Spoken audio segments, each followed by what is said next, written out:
ভালো হয়। তো আমি একটা কোশ্চেন সেট আমি পেয়েছি, যেটাকে আমি একটু সলভ করব, দেখাবো।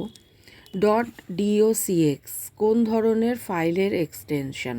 প্রথমে তোমরা একটু নিজেরা এটাকে চেষ্টা করো, তারপরে আমি কিছুক্ষণ বাদে তোমাদের আনসারটা অবশ্যই বলবো।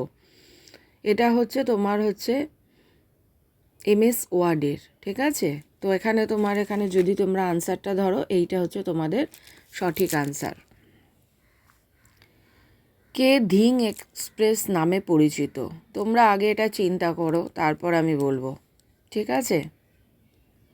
এখানে দেখো 4টে অপশান আছে: পিটি ঊষা, হিমা দাস, দ্যুতি দাস, অঞ্জু, ববি জর্জ। আচ্ছা, আমাদের কম্পিটিটিভ এক্সামের ক্লাসটা হচ্ছে তোমার হচ্ছে সানডে, আর তোমার হচ্ছে এদিকে হচ্ছে স্যাটারডে সানডে, দুদিন অনলাইন মোডে আছে, ঠিক আছে? তো কারণ আমি এই জন্য ক্লাসটা রেখেছি, অনেকে আছে তোমার হচ্ছে অফিস করো, যার জন্য তোমার হচ্ছে মানে তোমাদের একটা টাইম হয় না, সেই জন্য রাখা আছে। তো তোমরা যারা অনলাইনের মাধ্যমে করতে চাইছো, তোমরা কিন্তু আমি তোমাদের আমার অফিসিয়াল আইডিতে দিয়ে দেবো, তো তোমরা যোগাযোগ করে নিতে পারো। দেখো, কে ধিং এক্সপ্রেস নামে পরিচিত, এখানে আনসারটা হবে হিমা দাস।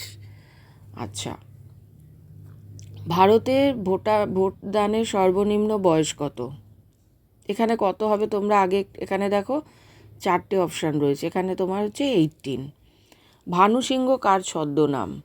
ঠিক আছে, রবীন্দ্রনাথ ঠাকুরের। ঠিক আছে, এখানে আমি একটু তাড়াতাড়ি বলছি।